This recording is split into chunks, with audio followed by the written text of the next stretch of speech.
ఈ ప్రపంచంలో దెయ్యాల గురించి కథలు వినని మనిషి ఒక్కడు కూడా ఉండడు. అసలు ఈ దెయ్యాలు నిజంగా ఉన్నాయో లేదో అన్న విషయాన్ని ఈ వీడియోలో నేను చెప్పబోతున్నాను. వీడియో చాలా ఇంట్రెస్టింగ్ గా ఉండబోతుంది. మిస్ కాకుండా చివరి వరకు చూడండి. Hello Amigos, welcome to my channel.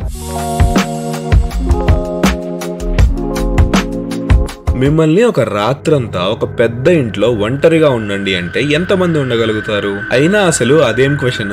ఎంతో మంది వాళ్ళ లైఫ్స్ లో ప్రతిరోజు ఒంటరిగా ఉంటూనే ఉంటారు. అదేమన్నా పెద్ద వింతనా అని అంటారా? ఒకవేళ అదే ఇల్లు ఊరి అవతల ఉన్న ఒక శ్మశానంలో ఉంటే ఇప్పుడు ఎంతమంది ఉండగలుగుతారు? అదేంటండి, శ్మశానంలో ఉన్న ఇంట్లో ఒక రాత్రైనా ఎలా ఉంటారని అంటారా? సరే, ఇప్పుడు ఈ ప్రశ్నకి సమాధానం చెప్పండి. మీరు ఆ ఇంట్లో ఉండలేకపోవడానికి రీజన్స్ ఏంటి? మీ రీజనే గనక దెయ్యం అయితే మీరు సరైన వీడియోనే చూస్తున్నారు.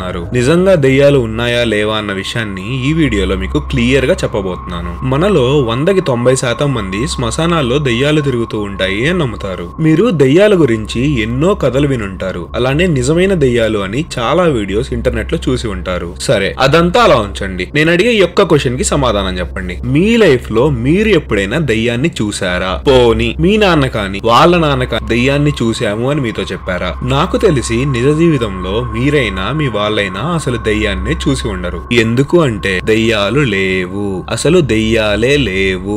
దెయ్యం అంటేనే ఒక కల్పితం. దాని మీద ఉన్న కథలు, మీరు చూస్తున్న వీడియోలు అన్ని కల్పితాలే. అదేంటి మరి దేవుడున్నప్పుడు దెయ్యం ఎందుకు ఉండదు అని అడిగే వాళ్ళు ఉంటారు. మీరు చాలా పెద్ద లాజిక్ మిస్ అవుతున్నారు. అసలు దేవుళ్ళకు ఆపోజిట్ దెయ్యాలని ఎవరు చెప్పారు? మన పురాణాల ప్రకారం చూసుకున్న దేవుళ్ళు యుద్ధాలు చేసింది రాక్షసులతో, అంతేగాని దెయ్యాలతో కాదు. దేవుళ్ళు ఉన్నారు, రాక్షసులు ఒకప్పుడు ఉండేవాళ్ళు, కానీ దెయ్యాలు లేవు. ఒక మనిషి చనిపోయాడు అంటే అతని శరీరాన్ని తన ఆత్మ వదిలేస్తుంది అని అర్థం. మరి ఇందాక అసలు దెయ్యమే లేదు అన్నావు, ఇప్పుడేమో ఆత్మ శరీరాన్ని వదిలేస్తుంది అంటున్నావు. ఈ కన్ఫ్యూజన్ ఏంటి మాకు అని ఆలోచిస్తున్నారా? ఇందులో అసలు కన్ఫ్యూజన్ ఏం లేదు. అసలు విషయం ఏంటి అంటే ఆత్మ దెయ్యం ఒకటి కాదు. దెయ్యం అనేది ఒక ఇమాజినరీ కాన్సెప్ట్, కానీ ఆత్మ అనేది నిజం. మన భగవద్గీతలో కూడా ఆత్మల గురించి చెప్పబడింది. మన భూమి మీద ఆత్మలు తిరుగుతూనే ఉంటాయి, కానీ మీరు గుర్తుపెట్టుకోవాల్సిన విషయం ఏంటి అంటే వాటికి ఎలాంటి శక్తులు ఉండవు. అసలు ఏ ఆత్మ ఏ మనిషికి హాని చేయలేదు. ఎందుకు అంటే ఆత్మ అనేది ఒక ఫార్మ్ ఆఫ్ ఎనర్జీ. అవి మనతో పాటే ఇంకో సపరేట్ డైమెన్షన్ లో ఉంటాయి. అసలు ఆత్మలు మనుషులతో ఇంటరాక్ట్ కూడా అవ్వలేవు. మరి దయ్యం అనే ఈ కాన్సెప్ట్ ని ఎందుకు మన మీద రుద్దారు అంటే మనల్ని భయపెట్టడానికి, మన భయాన్ని పెట్టుబడిగా చేసుకుని డబ్బు సంపాదించుకోవడానికి. ఇంక నుండి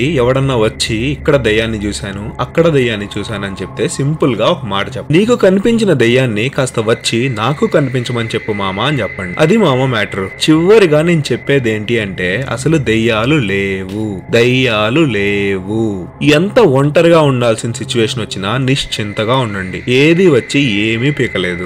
ఈ వీడియో ఒక మంచి వీడియో అని అనిపిస్తే దెయ్యాలంటే భయపడే మీ ఫ్రెండ్స్ అండ్ ఫ్యామిలీ మెంబర్స్ కి ఈ వీడియోని షేర్ చేయండి. అలాగే ఈ వీడియోని లైక్ చేసి మా ఛానల్ ని సబ్స్క్రైబ్ చేయండి. ఇంకా ఇలాంటి వీడియోలు అప్లోడ్ చేసిన వెంటనే చూడాలి అనుకుంటే మీ బెల్ ఐకాన్ ని ఆన్ లో పెట్టుకోండి.